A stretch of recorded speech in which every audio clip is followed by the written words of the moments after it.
Hello, and welcome to Homestead 8950.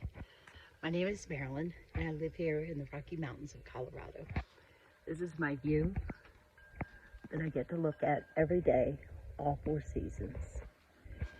Yes, I have some dead aspen trees out there that need to come down.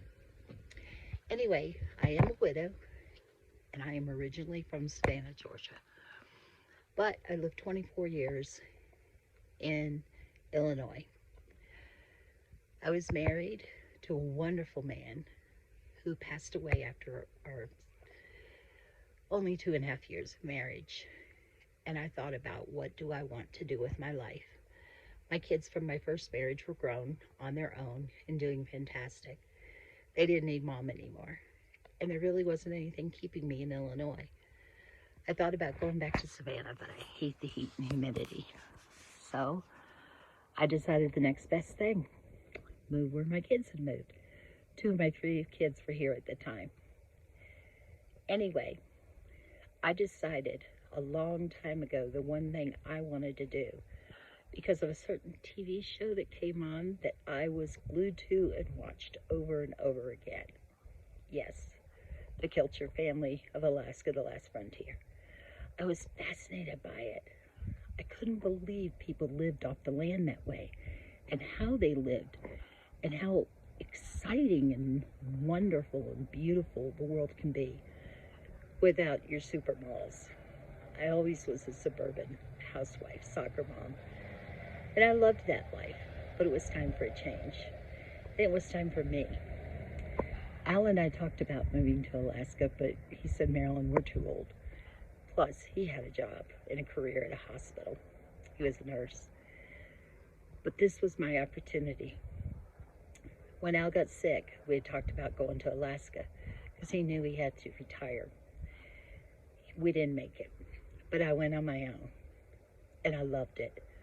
It was beautiful, but then realism hit. I'd never seen my kids, and I would really struggle on my own.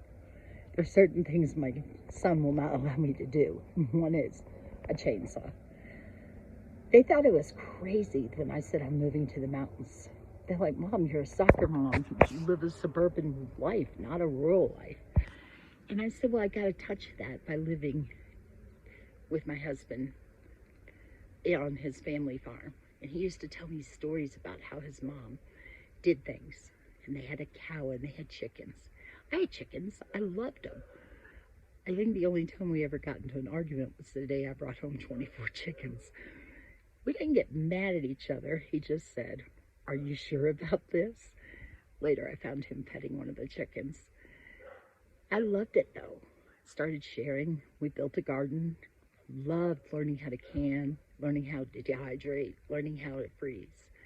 Watched YouTube, so many different channels. I learned a lot in the beginning from homesteading.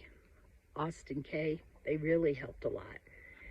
And then I learned a lot more from Homestead Tessie. Wow, she's fantastic. And now I'm onto also watching, I shouldn't say onto, Our Freedom Song. That's another fantastic show on YouTube. But come along with me on my journey. And I do have 2 dogs. They take up half the bed and help keep me warm at night. Here they are. This is Gabby. She is a golden doodle. Gracie. This is Gracie. She's a labradoodle. They rescued me. Let's put it that way. Anyway, they share my life together. Gracie is 10. Gabby is 2. Yes, 2. So it's been a journey with her. But learn how I'm living on a very fixed income. Growing my own food as much as I can, and being so thankful that I learned that living in the mountains of Colorado is all about community and love and God, the most important.